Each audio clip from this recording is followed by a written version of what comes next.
This is revealing a nonpartisan congressional group saying the administration will miss a third of the deadlines required by Obamacare.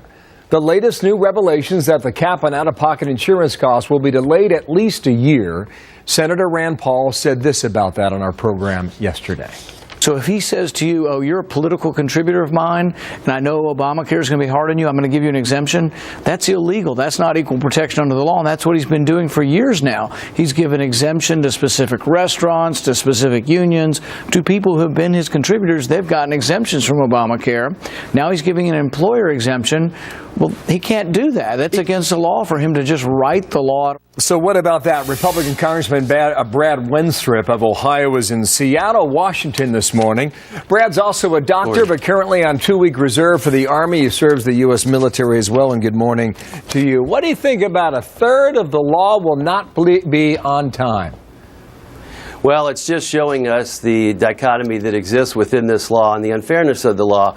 And we're seeing the struggles that people are having, businesses are having. We want equality under the law. We want there to be a balance of power within the United States where the administration is not able to just say, you're off the hook, you're on the hook. This is unfair, and it's starting to show up day to day. You know, I want to get to this whole topic about, the subsidies granted to members of Congress and their staff as well. But there's another report that shows fewer than 3% of all U.S. federal workers want to give up their current plans and join the exchanges.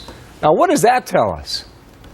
Well, that tells us that that's not the best deal. You know, we want to have the same thing that the American people have. That's how it's supposed to work. You know, I consider going to Congress a service, not a privilege. That's how it's supposed to be. We need to be equal under the law. That's the point we're trying to make with our website, nospecialpass.com, where we want people to sign a petition saying you're against special favors and special passes for Congress. All right, so nospecialpath.com is something you started, I think it was about a week ago, I believe. I was on the site earlier today, and that is that's relevant to the subsidies of Congress and their committee aides. Now, how are you going to handle that? You're going to take the subsidies? What are your staff members going to do? Well, you know, I have very hard-working staff. They are public servants. They work for the taxpayers.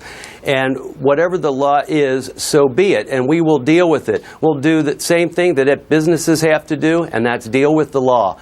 But it's very disturbing that there's special favors for different groups and waivers for different groups. And that's the complaint that we have. This is not what our founders had in mind. All right, well, so, you know, the rule of law, I mean, Congress passed this thing. What do? They just come in later and change it when they want? I mean, explain to our viewers how in the world this works. Well, that's the big complaint that I have. I mean, I'm a freshman congressman, and I ran because I didn't like how things were. And as I said before, you're not in Congress to be there on privilege. You're there because you want to serve. And when you write a law, you live with that law. And if you don't like it, then repeal it. And that's what we've been trying to do, is repeal Obamacare entirely and start over with patient-centered solutions. I'm a physician. I see what's coming. There'll be a delay in access to care. There are all types of problems. It's fraught with complications. And it's starting to show up, and it's things that we've been talking about for 3 years, and now the American people are starting to feel the unfairness of it and the pain of it. Take it at the macro level here, because there are members of your staff that will have to cough up a lot of money if they don't take the subsidies from the government that were granted a week ago. Now, how are you going to deal with that? What kind of conversations have you had with them? The conversations we've had is that they understand that we want to rule law in America and they'd like to see Obamacare repealed. But at the same time, whatever we're dealt with, we'll deal with, so be it. We have done it before. We've taken budget cuts. We'll manage one way or the other to try and make things work. But there is the possibility of a brain drain within D.C., and that's what others are concerned about. But they wrote the law, and now they have to live with it or change it. And that's what I encourage them to do, repeal this law so we can get back to regular order. And we'll see where this online survey goes to. Brad Wenstrup, thank you for your time up earlier in Seattle, Washington with us today. Thank you, sir. Hey, thanks a lot, Bill.